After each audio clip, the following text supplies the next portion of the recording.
لا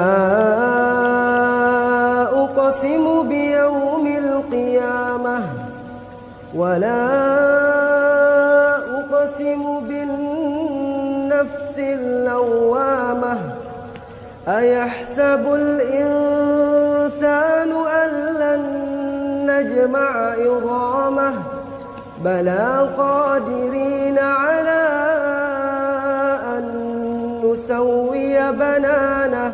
الحمد لله رب العالمين والعاقبة للمتقين والصلاة والسلام على سيد الأنبياء والمرسلين وعلى آله وأصحابه أجمعين. أما بعد فأعوذ بالله من الشيطان الرجيم. بسم الله الرحمن الرحيم. وَلَنَبْلُوَنَّكُمْ بِشَيْءٍ مِّنَ الْخَوْفِ وَالْجُوعِ وَنَقْصٍ مِّنَ الْأَمْوَالِ وَالْأَنفُسِ وَالثَّمَرَاتِ وَبَشِّرِ الصَّابِرِينَ الَّذِينَ إِذَا أَصَابَتْهُم مُّصِيبَةٌ قَالُوا إِنَّا لِلَّهِ وَإِنَّا إِلَيْهِ راجعون. أُولَئِكَ عَلَيْهِمْ صَلَوَاتٌ مِّن رَّبِّهِمْ وَرَحْمَةٌ وَأُولَئِكَ هُمُ الْمُهْتَدُونَ. صدق الله العظيم. عن ثوبان مولى رسول الله صلى الله عليه وسلم قال قال رسول الله صلى الله عليه وسلم يوشك الأمم أن تداعى عليكم كما تداعى الأكلة إلى قصعتها. فقال قائل ومن قلة نحن يومئذ؟ قال بل أنتم يومئذ كثير ولكنكم غثاء كغثاء السيل وَلَيَنْزَعَنَّ اللَّهُ مِنْ صُدُورِ عَدُوِّكُمُ الْمَهَابَةَ مِنْكُمْ وَلَيَقْذِفَنَّ اللَّهُ فِي قُلُوبِكُمُ الْوَهْنَ. فَقَالَ قَائِلٌ يَا رَسُولَ اللَّهِ وَمَا الْوَهْنُ؟ قَالَ حُبُّ الدُّنْيَا وَكَرَاهِيَةُ الْمَوْتِ. رواه ابو داود او كما قال علیہ الصلاۃ والسلام. عزیز اور دوستو، اللہ تبارک و تعالی نے دنیا کی زندگی کو انسانوں کے لیے امتحان کا بنایا، اور دنیا میں آنے والا ہر ایک انسان یہ امتحان کے اندر زندگی گزار رہا ہے. لہٰذا اللہ تبارک و تعالیٰ کے جو امتحان لینے کا طریقہ ہے وہ مختلف ہے. کبھی تو اللہ تبارک و تعالیٰ بندوں کو نعمت دے کر آزماتے ہیں، اور کبھی اللہ تعالیٰ بندوں سے نعمت لے کر آزماتے ہیں، حالات دیتے ہیں، مشکل دیتے ہیں. اور قربان جائے اللہ پر کہ اللہ تعالیٰ نے ان دونوں حالات کے اندر کامیاب ہونے کا راستہ بتلایا ہے کہ بندہ دنیا میں رہ کر وہ جس پوزیشن میں ہے، جس حالات میں ہے، جن نعمتوں میں ہے، ان میں دنیا اور آخرت میں کیسا کامیاب ہو جاوے. اس لیے اللہ تعالیٰ نے قرآن کریم میں ہدایت فرمائی. کسی کو اللہ تعالیٰ نے دنیا میں بہت ساری نعمتیں دی ہیں اور وہ عیش و عشرت میں زندگی گزار رہا ہے، نعمتوں کے اندر زندگی گزار رہا ہے اور خوشحالی والی زندگی ہے، تو اللہ فرماتے ہیں لَإِن شَكَرْتُمْ لَأَزِيدَنَّكُمْ. جو بندہ ہماری نعمتوں کی شکر گزاری کرے گا ضرور بھی ضرور ہم اس کی نعمتوں میں بڑھوتری کریں گے، نعمت بڑھتی رہے گی. تو شکر کے ذریعے بندہ نعمتوں والی زندگی میں کامیاب ہو رہا ہے. اور جو بندے پر مشکل ہے، حالات ہے، پریشانی ہے، مصیبتیں ہیں، تو اللہ تعالیٰ فرماتے ہیں انما یوفی الصابرون اجرہم بغیر حساب. جو بندہ صبر کرتا ہے اللہ فرما رہے ہیں ہم اس کو بے حساب دیں گے. تو نعمتوں میں شکر ہے اور مصیبتوں میں صبر ہے. لیکن میرے عزیزوں، جب بندہ دین سے دور ہوتا ہے تو وہ نعمتوں کے اندر باغی بن جاتا ہے. وہ یوں سمجھتا ہے کہ اللہ تعالیٰ نے مجھے نعمت دی ہے، میں جس طرح چاہوں اس کی استعمال کروں، تو وہ اللہ کی نافرمانی پر کھڑا ہو جاتا ہے. اور اگر مصیبتیں ہیں تو وہ مصیبتوں کے اندر گناہوں والا راستہ اختیار کرتا ہے. میرے عزیز، یہ دونوں راستے ایسے ہیں جو بندے کو دنیا آخرت دونوں جہاں کے اندر ناکام کر دیتے ہیں. اور اللہ تبارک و تعالیٰ نے دنیا امتحان کی جگہ ہے، یہاں تمہاری آزمائش ہوں گی، قرآن نے بار بار ذکر کیا ہے تاکہ بندہ اس کو اچھی طرح سمجھ لے کہ دنیا کی زندگی ہمیشہ کی نہیں ہے، یہاں تو مختصر طور پر رہنا ہے. اللہ جس حالت میں رکھے اس حالت کے اعتبار سے دین پر چلتے ہوئے مجھے دنیا میں بھی کامیاب ہونا ہے، آخرت میں بھی کامیاب ہونا ہے.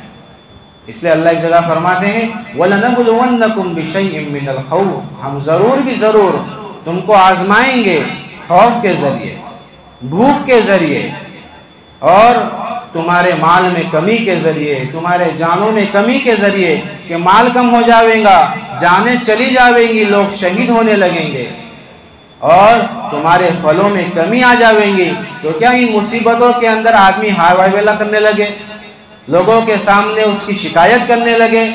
ایسا نہیں ہے۔ اللہ تعالیٰ نے فرمایا ان حالات کے اندر جو بندہ صبر کرے گا اللہ کی طرف سے اس کو خوشخبری سنائی گئی، وَبَشِّرِ الصَّابِرِينَ، اس کا عمل کیا ہے؟ الَّذِينَ إِذَا أَصَابَتْهُمْ مُصِیبَةٌ، جب وہ بندے پر مصیبت آتی ہے تو وہ کہتا ہے اِنَّا لِلَّهِ وَإِنَّا إِلَيْهِ رَاجِعُونَ، میں تو اللہ کے لیے ہوں اور اللہ ہی کی طرف مجھے لوٹ کر جانا ہے۔ یہ حالات تو ختم ہو جانے والے ہیں، یہ حالات میں جب صبر کروں گا تو اللہ مجھے انعام دیں گے۔ أُولَٰئِكَ عَلَيْهِمْ صَلَوَاتٌ مِّن رَّبِّهِمْ وَرَحْمَةٌ، کہ اللہ ان کو دنیا میں عنایتیں دیں گے، اپنی رحمتوں کی چادر میں ڈھانپ دیں گے، اور اللہ کی طرف سے ان کی ہدایت کا اعلان ہو رہا ہے۔ وَأُولَٰئِكَ هُمُ الْمُهْتَدُونَ، کہ مصیبتوں پر صبر کرنے والے یہی لوگ ہیں جو سیدھے راستے پر چلنے والے ہیں۔ تو مصیبتوں میں آدمی نافرمان نہیں بن جاوے، اور یہ مصیبتیں، یہ حالات کبھی خاص انسان پر آتے ہیں، کبھی اس کے معاشرے پہ آتے ہیں، تو کبھی ملت پر آتے ہیں، مذہب پر آتے ہیں، کہ کبھی آدمی خود پریشان ہوگا، کبھی پورے گھر والے پریشان ہیں، اور کبھی یہ حالات اس کے مذہب پر آئے گے، اسلام پر آئے گے۔ کہ پہلے زمانے میں ایسا ہوتا تھا کہ مذاہب پر حالات آتے تھے تو کچھ فسادات ہوتے تھے، اور کچھ دکانیں جل گئی، کچھ گھر اجڑ گئے، کچھ لوگ شہید ہو گئے، دھیرے دھیرے یہ دل پر لگا ہوا زخم ختم ہو جاتا تھا۔ اب اس زمانے کے اندر میرا عزیزو، اسلام پر اور اسلامی شعائر پر، اسلامی احکام پر جو حملے ہو رہے ہیں وہ بالکل اس کے مختلف ہیں، اور بہانے بنا کر حملے ہو رہے ہیں۔ کبھی تو ایسا ہوتا ہے کہ ایک آواز چلتی ہے کہ مسلمان عورتوں کو انصاف دلایا جائے، اور 3 طلاق کے مدعے کو اٹھایا جا رہا ہے۔ کبھی مسلمان عورتوں کو آزادانہ زندگی کا قائل بنا کر ان کے جسم سے پردوں کو اتارا جا رہا ہے۔ کبھی لاؤڈ اسپیکر کو بہانہ بنا کر، ایشو بنا کر اذان پر پابندی لگائی جا رہی ہے۔ حالانکہ یہ تمام چیزیں اسلام کی نشانیاں ہیں، لیکن سب ہو رہا ہے، اور واحد مقصد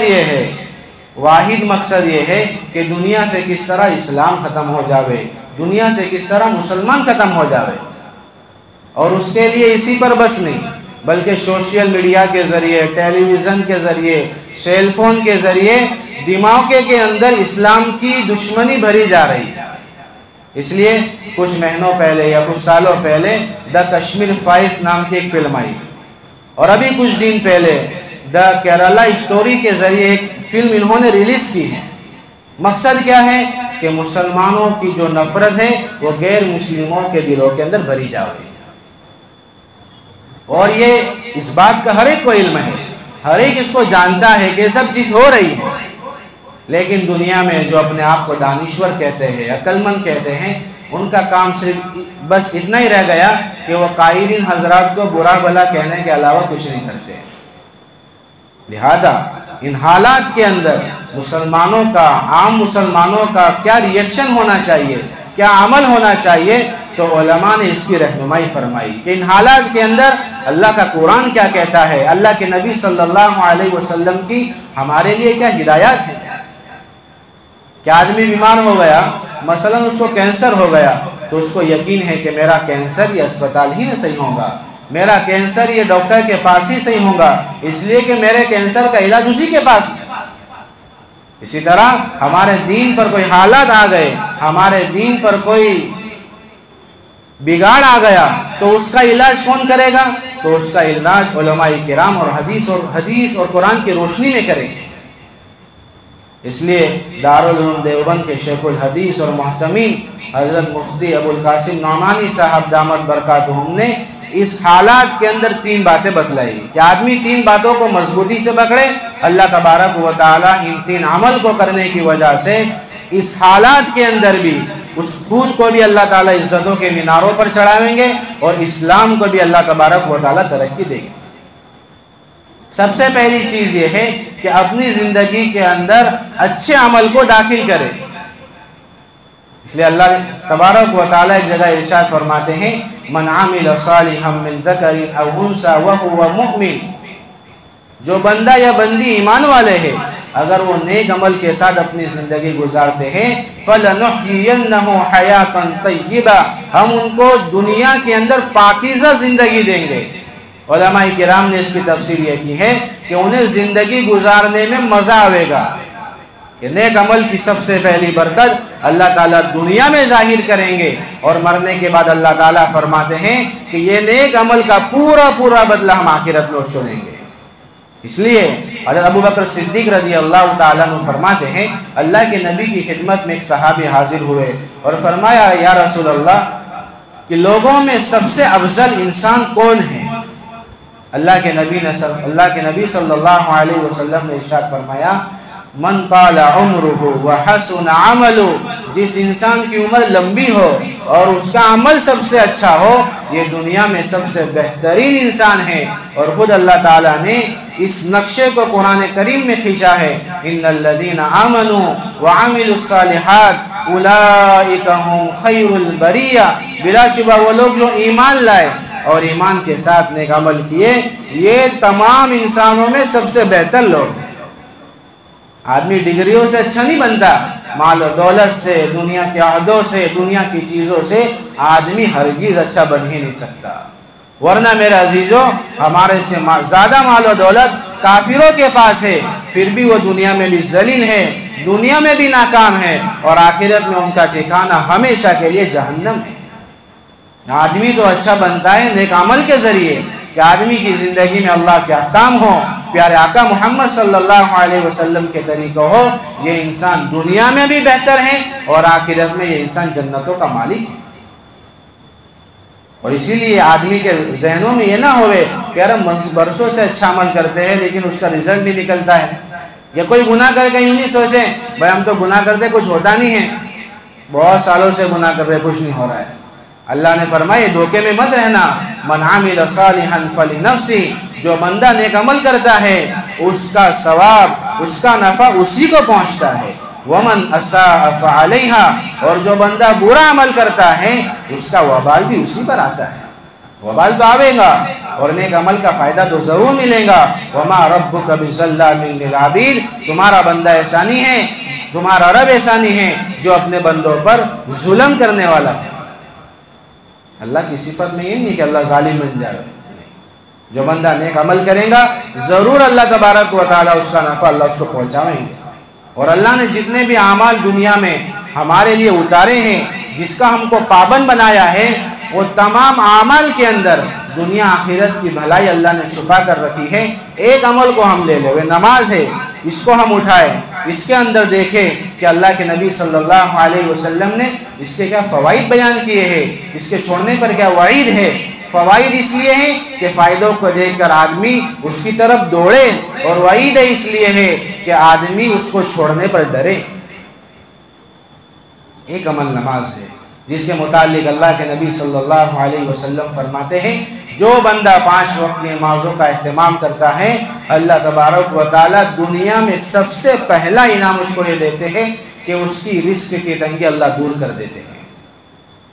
اللہ اس کی رزق کی تنگی دور کر دیتے ہیں. دنیا کا کوئی انسان بولے تو آدمی کو شک ہوئے بھائی کہ بھائی یہ انسان کی بات میں گڑبڑ ہے، لیکن کہنے والے کون؟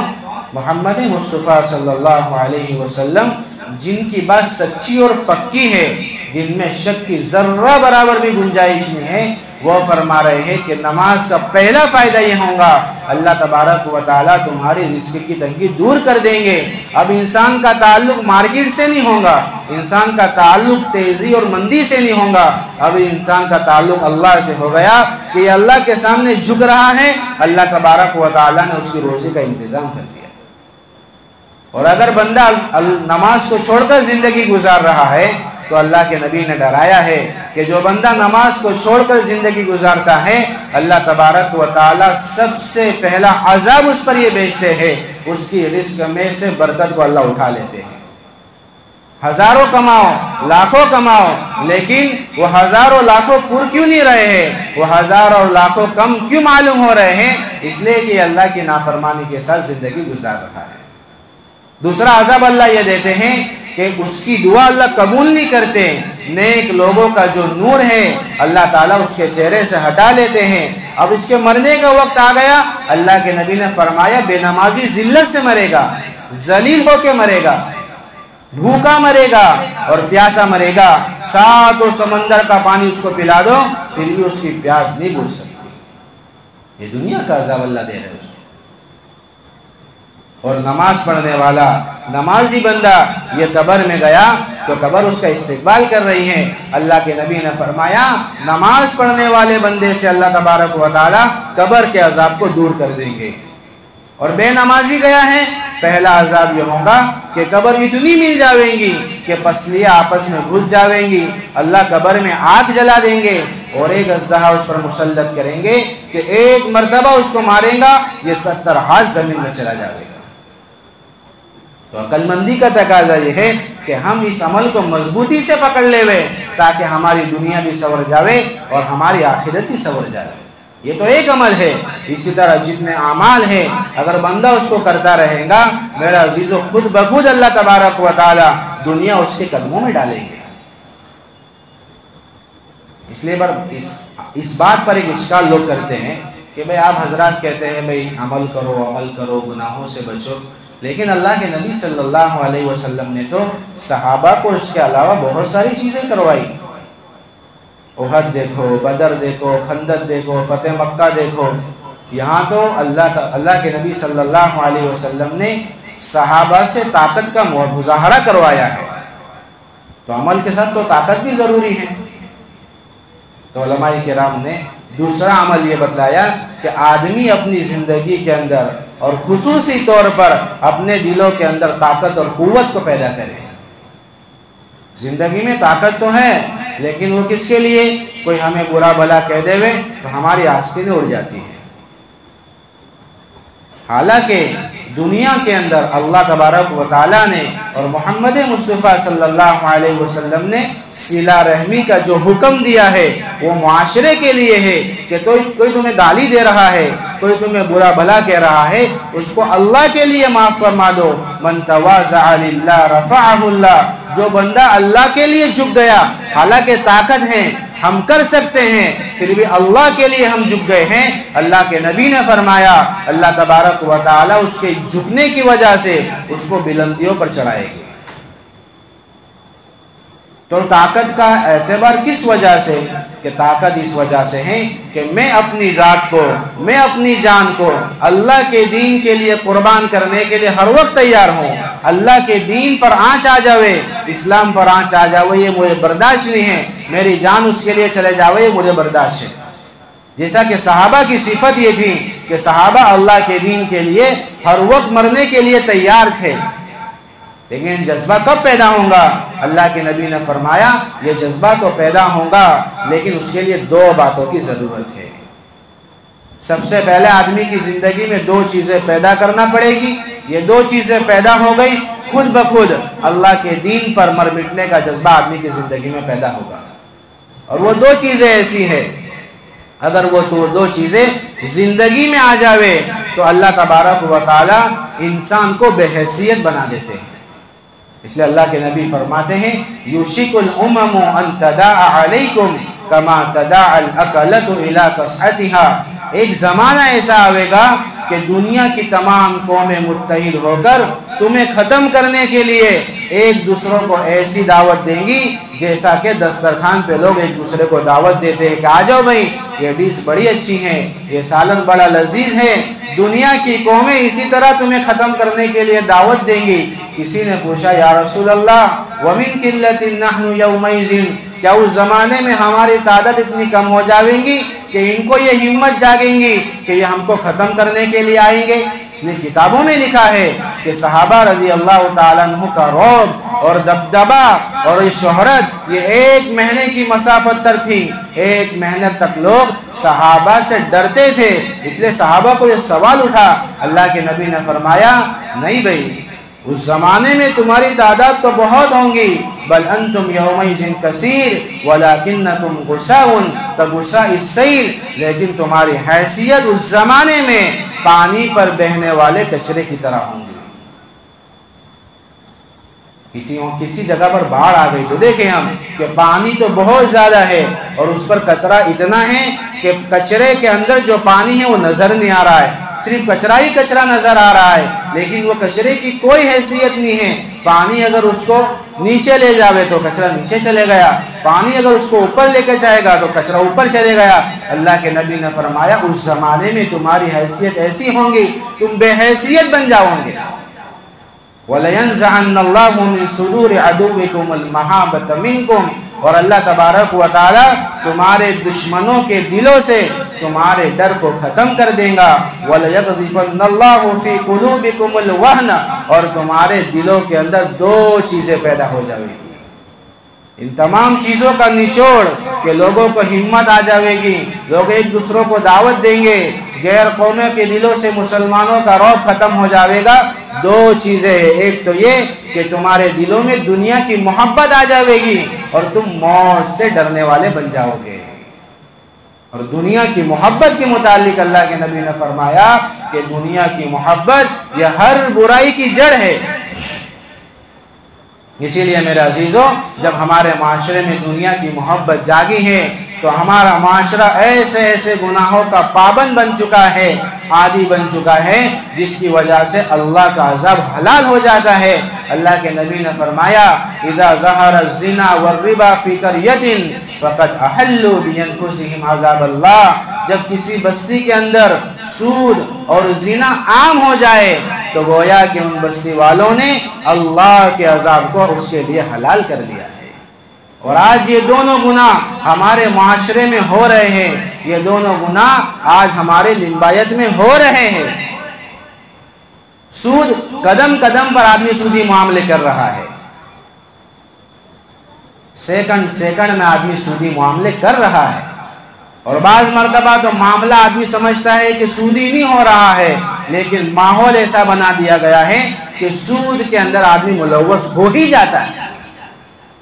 گھر لینے میں سودی معاملہ، گھر میں رہنے میں سودی معاملہ، کاروبار کرنے میں سودی معاملہ، حتیٰ کہ خوشی کے موقع میں بھی آدمی سود سے بچتا نہیں ہے۔ ہمارے چوچلے پورے ہونے چاہیے اگرچہ سود سے ہم پیسے لے لے۔ بیٹی تو بدا ہوں گی جہیز کے ساتھ، بیٹی بدا ہوں گی ڈی جے کے ساتھ، بارات کے ساتھ، اگرچہ مجھے سودی معاملہ کرنا پڑے، اگرچہ میرا رب ناراض ہو جاوے، اگرچہ اللہ کے نبی کی سنتیں ذبح ہو جاوے، اس سے مجھے کوئی پرواہ نہیں ہے، دنیا کے لوگ میری واہ واہ کرنا چاہیے۔ ہو رہا ہے یہ، اور اس کے ساتھ ساتھ جب میرے عزیز سود زندہ ہوا، اسی کے ساتھ ساتھ زنا بھی اوپر آ رہا ہے، اور زنا اتنا عام ہو چکا ہے، اتنا عام ہو چکا ہے، اتنا عام ہو چکا ہے کہ رمضان کے مبارک مہینے میں بھی ہمارے نوجوان زنا سے باز نہیں آ رہے۔ ابھی رمضان گیا، رمضان ہی کے اندر یہ کارگزاری ہمیں پہنچی ہے، اور ہم نے باقاعدہ اس کی نگرانی رکھی ہے کہ ایک گھر کے اندر گھر میں رہنے والے زنا کا بازار چلا رہے ہیں، وہ بازار چلانے والا مرد بھی مسلمان، عورت بھی مسلمان، جو زنا کرانے والی عورت رمضان میں آ رہی ہے وہ بھی مسلمان، اور جو مرد زنا کرنے کے لیے آ رہا ہے وہ بھی مسلمان۔ کب؟ رمضان کے مہینے میں ہو رہا ہے۔ جب ان کے پاس بیٹھا گیا، ان کو سمجھایا گیا، انہوں نے کہا کہ یہ ایک جگہ نہیں ہے، اس کے علاوہ دو جگہ ہم آپ کو اور بتاتے ہیں جہاں زنا کا بازار چل رہا ہے۔ یہ تو وہ چیزیں جو ہمارے علم میں ہے، اس کے علاوہ میرے عزیزو کتنی جگہ ایسی ہوں گی، اللہ حفاظت کرے، جہاں ہمارے نوجوان مرد، ہماری نوجوان عورتیں، اور اس سے بڑھ کر جو مرد ان گندی حرکتوں میں مبتلا ہے، زنا میں عام بازار ہو چکا ہے کہ لوگوں کے دلوں کے اندر سے نہ سود کی برائی ہے، سود کی برائی بھی ختم ہو گئی اور زنا کی برائی بھی ختم ہو گئی، حالانکہ اللہ کے نبی فرما رہے ہیں کہ دونوں برائیاں ایسی ہیں جس کے وجہ سے اللہ عذاب کو حلال کر دیتے ہیں، اللہ کا عذاب آ جاتا ہے۔ اور اللہ کے عذاب کو ہم ہلکے میں نہیں لے ہوئے۔ اللہ تبارک و تعالیٰ نے ہم سے طاقتور قوموں کو ہواؤں کے ذریعے ہلاک کر دیا، پانی کے ذریعے ہلاک کر دیا۔ میرے عزیزوں، اللہ تو کن بس یوں کہہ دے ہو جا تو ہو جاوے گا، لیکن قربان جائے محمد صلی اللہ علیہ وسلم پر کہ ان کی دعاؤں کا نتیجہ ہے کہ اللہ تبارک و تعالیٰ نے ستاری کا معاملہ کر رکھا ہے۔ لیکن وقت ہے ہمارے پاس کہ ہم دنیا کی محبت کو اپنے دلوں سے ہٹاویں، اور یہ اتنی بری چیز ہے، کتابوں میں لکھا ہے کہ یہ دنیا کی محبت کی وجہ سے اللہ تبارک و تعالیٰ نے پچھلی قوموں کو ہلاک اور برباد کر دیا ہے۔ عیسیٰ علیہ السلام اپنے ساتھیوں کو لے کر ایک بستی سے گزرے تو کیا دیکھا کہ پوری کے پوری بستی ہلاک ہو چکی ہے۔ تو ساتھیوں نے کہا آپ تو اللہ کے نبی ہیں، اب بتلاؤ ایسا کیوں ہوا؟ عیسیٰ علیہ السلام نے اللہ تبارک و تعالیٰ سے درخواست کی۔ اللہ کی طرف سے وحی آئی کہ جب رات کا وقت ہوگا تو ایک ٹیلے پر چڑھ کر آواز دینا، تو انہی میں سے کچھ لوگ آ کے اپنی حقیقت آپ کو بتلائیں گے۔ رات کا وقت ہوا، آواز دی، ایک بندہ آیا، عیسیٰ علیہ السلام نے پوچھا کہ بھئی کیا ہوا؟ بولے ہمارے اندر دو باتیں ایسی تھیں جس کی وجہ سے اللہ کا عذاب ہم پر آیا اور ہم تمام کے تمام ایک ہی وقت میں ہلاک ہو گئے۔ پہلی چیز یہ بتائی کہ سب سے پہلی چیز یہ ہے کہ ہمارے اندر دنیا کی محبت آ چکی تھی، اور کیسی؟ جیسا کہ ایک ماں اپنے بچوں کو دیکھ کر خوش ہوتی ہے، اسی طرح جب دنیا ہمارے پاس آتی تھی ہم اس کو دیکھ کر خوش ہو جاتے تھے، دنیا ہمارے پاس سے چلی جاتی تھی ہم بے چین ہو جاتے تھے۔ اور دوسری وجہ یہ ہے کہ ہم نے دنیا میں ان لوگوں کا اقتدا کیا جو اللہ کے نافرمان تھے۔ دیکھیں ہم کہ دنیا کی محبت کیا اس درجے تک ہم تک پہنچ چکی ہے کہ نہیں پہنچی ہے، اور کیا ہمارا معاشرہ، ہمارا جوان یہ اللہ کے نافرمان لوگوں کی اقتدا کر رہا ہے یا نہیں کر رہا ہے؟ وہ بیوقوف نے پھٹی ہوئی پینٹ پہنا ہے تو یہ بیوقوف بھی پینٹ کو کاٹ رہا ہے، عجیب حرکت کر۔ اس نے اپنے سر پر گھونسلہ بنایا، اب یہ نوجوان بھی اپنے سر پر گھونسلہ بنا رہا ہے۔ افسوس ہو تیری جوانی پر، حالانکہ اللہ تبارک و تعالیٰ نے تو آئیڈیل کے لیے، رہنما کے لیے، رہبر کے لیے قرآن میں صاف اعلان کیا، لَقَدْ كَانَ لَكُمْ فِي رَسُولِ اللَّهِ أُسْوَةٌ حَسَنَةٌ، تحقیق کے تمہارے لیے محمد مصطفیٰ صلی اللہ علیہ وسلم کی زندگی میں ایک بہترین نمونہ ہے زندگی گزارنے کے لیے۔ تمہارے آئیڈیل تو یہ تھے، تم نے کس کو اپنا آئیڈیل بنا دیا؟ اس کے لیے میرے عزیزوں سب سے پہلی چیز یہ ہے کہ ہم دنیا کی محبت کو دلوں سے نکالیں، اور اللہ کے نبی صلی اللہ علیہ وسلم کی سنتوں کو مضبوط پکڑے، اور جن لوگوں نے دنیا کی محبت کو دلوں سے نکالا اور دنیا سے بے رغبتی اور آخرت کی رغبت اور آخرت کو مقدم کیا، اللہ تبارک و تعالیٰ نے دنیا ان کے قدموں میں ڈالی ہیں۔ حضرت سالم رحمت اللہ علیہ یہ حضرت عمر رضی اللہ عنہ کے پوتے ہیں، یہ حرم میں طواف کر رہے ہیں، اس وقت کا بادشاہ بن عبد الملک یہ ان کی خدمت میں آیا، بادشاہ ہیں وہ حضرت کی خدمت میں آ کے کہنے لگا کہ حضرت کچھ ارشاد کرے تو میں آپ کی خدمت کروں، میں آپ کی ضرورت کو پوری کروں۔ حضرت سالم رحمت اللہ علیہ نے کہا کہ بھئی اللہ کے گھر میں غیر اللہ سے مانگنے میں شرم آتی ہے، تو وہاں سے ہٹاؤ۔ حضرت طواف سے نماز سے فارغ ہوئے اور جیسے ہی باہر نکلے سلیمان بن عبد الملک ان کی خدمت میں پہنچا اور کہا حضرت اب تو حرم سے باہر آ گئے، اب فرمائے کہ میں آپ کی کیا ضرورت پوری کر سکتا ہوں؟ حضرت سالم رحمت اللہ علیہ نے کہا دیکھ بھائی تو بتا تو دین کی ضرورت پوری کرے گا یا دنیا کی؟ وہ بادشاہ تھا سمجھ گیا کہ بھئی دین کے میدان کے تو شہ سوار ہیں، میں کیا دین کی ضرورت پوری کروں؟ اس نے کہا کہ میں تو آپ کی دنیا کی ضرورت پوری کر سکتا ہوں۔ دنیا سے کیسی بے رغبتی ہیں ہم ان کے اس جملے سے سمجھ سکتے ہیں۔ حضرت سالم رحمت اللہ علیہ نے کہا کہ آج تک دنیا بنانے والے سے کبھی دنیا کا سوال نہیں کرا، تو تیرے سے کیا سوال کرے؟ جب دنیا کی بے رغبتی ایسی آ گئی تو بادشاہ خدمت کے لیے آ رہا ہے۔ اور جب میرے عزیزوں موت کا ڈر امت کے دلوں سے نکلا ہے، اللہ نے میدان ان کے حوالے کر دیا ہے۔